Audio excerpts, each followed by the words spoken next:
বন্ধুরা, আজকে কিছু কথা বলবো। আপনার জীবন, আমার জীবন, মেয়ে মানুষের প্রতিটা মানুষের জীবনে কত সুখ দুঃখ আসে, আশা ভরসা থাকে এগুলি নিয়ে অনেক কথা বলবো। দেখেন, আপনি যখন নাবালক ছিলেন তখন আপনার আর কোনো টেনশন চিন্তা কোনো কিছু ছিল না, সব ছিল বাবার উপরে মার উপরে। আপনার কোনো টেনশন ছিল না, নাবালক ছিলেন।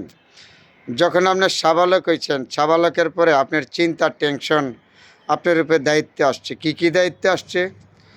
সর্বপ্রথম হলো আপনার শিক্ষা। সর্বপ্রথম আপনার শিক্ষা শিক্ষা নিতে হবে। শিক্ষা আরবি পড়েন, বাংলা পড়েন, যাই পড়েন, এই সুশিক্ষিত ইয়া সমাজে আপনি ভালো একজন মানুষ হবেন, ভালো একটা চাকরি করবেন, সমাজ আপনি মানুষের সেবা করবেন, সরকারি চাকরি করবেন, বেসরকারি চাকরি করবেন, বা যাই করেন সবারই একটা আশা থাকে আমি সুশিক্ষিত হব, যোগ্যতা হবে, যোগ্যতা হইয়া সমাজে সুন্দরভাবে চলবো, ভালোভাবে চলবো। গেল একটা শিক্ষার জীবন যেভাবে এই কষ্টমষ্ট করে জোগাড় করে শেষ করছেন, তখন কর্মময় জীবনে আরেকটা যুদ্ধ আপনার আরম্ভ হইল, কর্ম জোগাড় করতে দেয়া। হয়তো সবার ভাগ্যে তো আর সরকারি চাকরি মিলে না। সরকারি চাকরি সবার ভাগ্যে না মিলে কেউ কোম্পানির চাকরি করেন, কেউ ব্যবসা করেন, কেউ বিদেশে যান, বিভিন্ন ধরনের পেশার মধ্যে আমরা জড়িয়ে যাই। শিক্ষা শেষ হইয়া জড়ানোর পরে যে কোনো যাদের ভাগ্যে সরকারি চাকরি থাকে তারা সরকারি চাকরি হয়, যাদের বেসরকারি থাকে তার ভাগ্যে বেসরকারি হয়, ব্যবসা বাণিজ্য করে, বললাম তো বিভিন্ন ধরনের পেশা কর্মের মধ্যে থাকে। তার মাঝে আপনার মনে একটা আশা থাকে ছেলে হিসাবে, আমি ভালো একটা মেয়ে বিয়ে করবো, ভালো শ্বশুর বাড়ি ভাইবো, ভালো বউ পাবো, এটা আপনার মনে আশা থাকে। মেয়ে মানুষের আশা থাকে আমি ভালো একটা স্বামী পাবো, সরকারি চাকরি পাবো, চাকরিওয়ালা স্বামী পাবো, স্বামী নিয়ে ভালো করে ঘর সংসার করবো। এই মেয়ে মানুষের আশা থাকে, আপনারও থাকে। এইভাবে আমাদের জীবন সংগ্রাম যাইতে হয়। তারপরে দেখেন, বাপ মায় হোক, নিজে করে বাপ মা আপনার বিয়ে করাইছে ধরে নেন, না হয় আপনি প্রেম করে বিয়ে করছেন, যে কোনোভাবে বিয়ে শাদি করছেন, হয়তো এই মেয়ে মানুষটা আপনার মন মতো হয়েছে না বা হয়েছে। এ সবার ভাগ্যে যে সুখী, এই চার আঙ্গুল কপাল সবার যে ভালো যাবে এমন কোনো কথা না। সবার ভাগ্যে ভালো বউ মিলে না, এটা ওই দুনিয়ার স্বাভাবিক। আবার সবার ভাগ্যে ভালো স্বামী মিলে না, এটাও আমাদের মেনে নিতে হয়।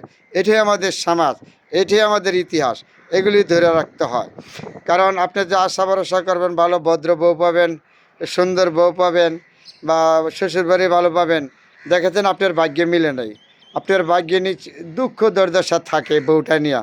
তারপরে বউটা এমন একটা জায়গায় যায়, আপনি বউটা বিদায় করতে পারেন না। এই মেয়েটা কেন বিদায় করতে পারেন না জানেন? আপনার ছেলে মেয়ে হয়ে গেছে গা, সমাজ আপনাকে খারাপ বলবে। বা আপনি একটা সরকারি চাকরি করেন, তাকে যদি সরায় দেন, দিলে আপনি মামলা টামলা খাবেন, চাকরি হারায় যাবেন, হ্যারাসমেন্ট হবেন, আপনার বাবার আর্থিক সমস্যা কম, তারপরে আপনি তাকে বিদায় করতে পারেন। মেয়ে মানুষ এইরকমই জীবন। মেয়ে মানুষটা যখন ভালো একটা স্বামী পাবে, তা ভালো পায় নাই, না পাওয়ার পরে যাই পাইছে ছেলেটা, পরে আর মেয়েটা যাইতে পারে নাই, সেই ছেলে সন্তান হয়ে যায়, সংসারের দান্দায় পড়ে যায়, এইভাবে মেয়েটার জীবনও চলে যায়। তখন মেয়েটা আর যাইবার চায় না, থাক সুখ দুঃখ যা আছে একটা দিয়েই কাটায়। মেয়ে মানুষের তো প্রতিটা মানুষের জীবন এরকম সুখ দুঃখ সংগ্রাম নিয়ে যাইতে হয়।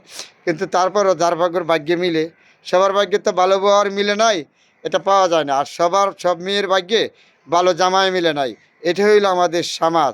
তারপরে আমাদের কিচ্ছু করার নাই, মেনে নিতে হয়। সুখ দুঃখ ভালো মন্দ নিয়েই আমাদের জীবন। কারণ অনেক সময় দেখা গেছে অনেক মেয়েরা, আপনি সুন্দর মেয়ে করছেন, পরিবার দিকে বিয়ে করছেন, ভালো করছেন, মেয়েটা চরম বেদ্যপ। কিন্তু আপনার বাবাকে দেখতে পারে না, মাকে দেখতে পারে না, ভাই বোন দেখতে পারে না, বা আপনার সাথে দুর্ব্যবহার করে, বা পরিবেশ সংসার কী জিনিস সে বুঝে নাই, সে খালি বুঝে রাম রাম। এরকম মেয়েও আমাদের সমাজে আছে। সব মেয়েরা খারাপ মনে করবেন না, কিন্তু আমাদের ছেলের ভিতরে এরকম আছে, খালি ঘুরবে, খাবে, বাদামাগিরি করবে, লুটপাট করবে, খারাপ পথে চলবে, তাহলে মেয়েটার দুঃখ দুর্দশা শুনতে হয়। তো এইভাবেই আমাদের জীবন, ছেলে মেয়ে প্রতিটা মানুষের জীবন এইভাবে। তারপরে আল্লাহর উপরে ভরসা রাখি, এ আল্লাহ তুমি মানুষকে বুঝার তৌফিক দাও, খারাপ পথে নিও না, সবাইকে তুমি সুখ দুঃখ দিয়ে দুঃখ থেকে সুখ দাও, সবার মন মানসিকতা পরিবর্তন করো। এই সমাজ আপনার আমার কোনটা ভালো কোনটা খারাপ আপনিও ভালো জানেন।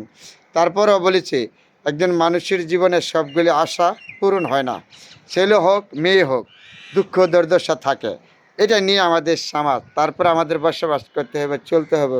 কোনো টাইপে আপনি এমন একটা সময় পৌঁছবেন মধ্য বয়সে, আপনি না পারবেন দৌড়তে, না পারেন ছাড়তে, জেলে পুরে মরতে হবে, মেয়ে হন ছেলে হন যাই হোক।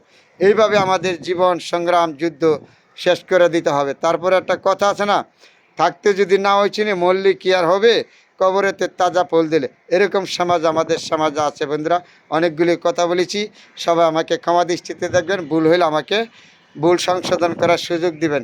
সবার প্রতি অনুরোধ, ভালোবাসা, সুন্দর আন্তরিক অভিনন্দন, শুভেচ্ছা রইল। আজকের মতন হয়তো বিদায় নিলাম। বেঁচে থাকলে অন্য কোনো দিন আরও ভালো কথা বলবো।